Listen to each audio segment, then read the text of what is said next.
Howdy, y'all.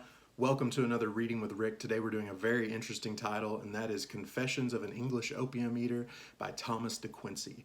So I've been pretty open about my own interest in the modern day opioid epidemic here in our own country, and particularly here where I'm from in the hills of eastern Kentucky in the Appalachian region.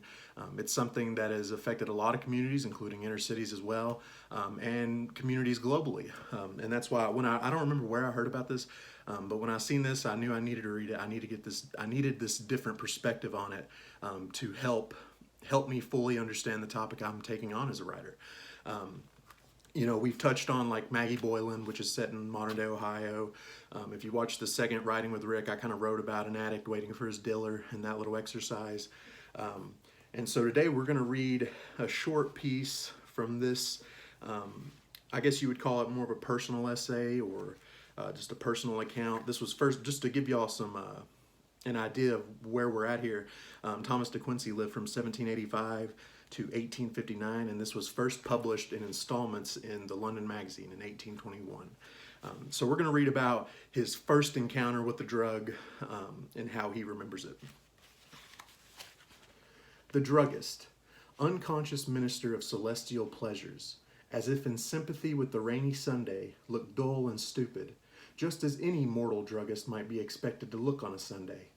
And when I asked for the tincture of opium, he gave it to me as any other man might do, and furthermore, out of my shilling, returned me what seemed to be real copper halfpence, taken out of a real wooden drawer.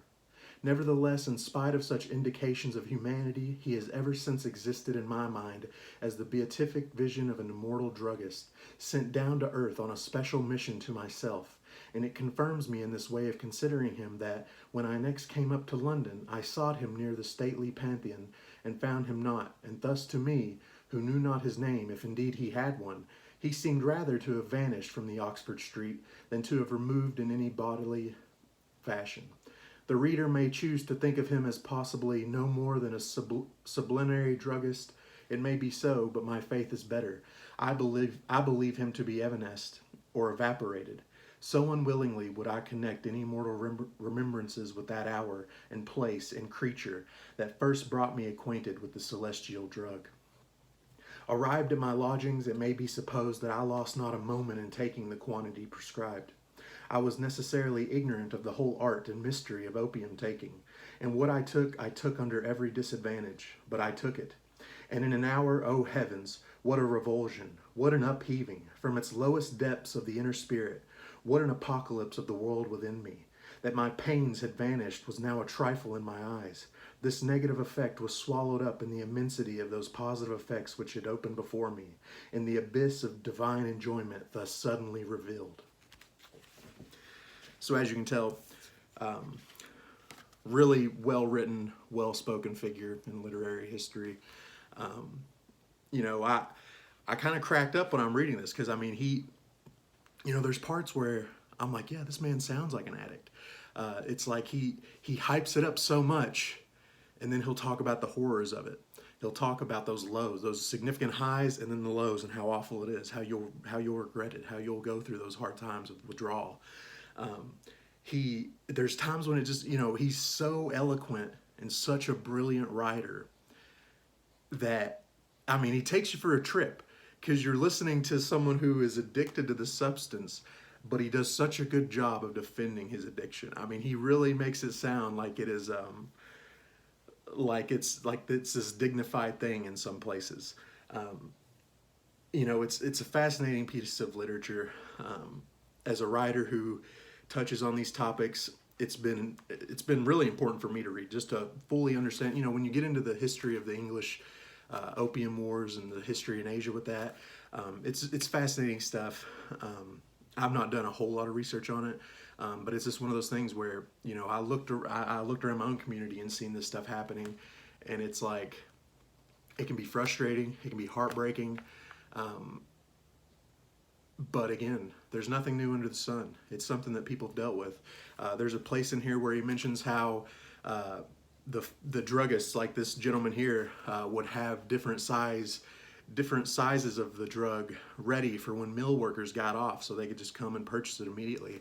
And it brought so much to mind of what's going on now in our country, in our communities, with people who are just, working themselves into the ground, and every little dime they get, they're putting it towards this habit. They're putting it towards this self-destructive addiction. And it's something that's extremely hard to break. I mean, there's a reason that he describes it the way he describes it. If you've ever seen, there's a documentary out called Recovery Boys that focuses on young men in West Virginia going through a drug rehab program, Logan's Isaiah House or something like that. I'm gonna mess up the title. Anyways, but one of those young men say, there's a reason people get addicted to heroin. I mean, it feels good. And when you read this, you get a sense like, wow, this man, the way he writes about it is just fascinating to me. For something that is so dark, such a horrible thing that people get trapped into, yet to hear it justified like this and to hear it talked about in this eloquent way. Anyways, it's just not to ramble on too much. It's just fascinating to me.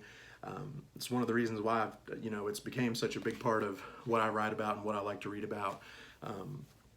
And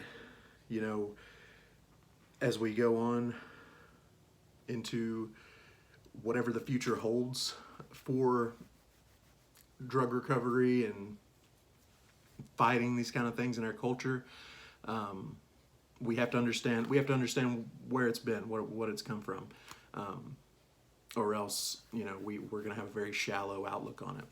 So, very interesting book.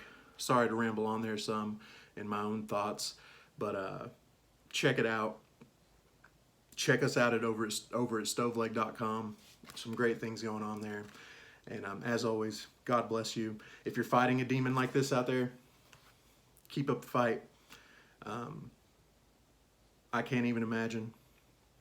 I know it's hard, but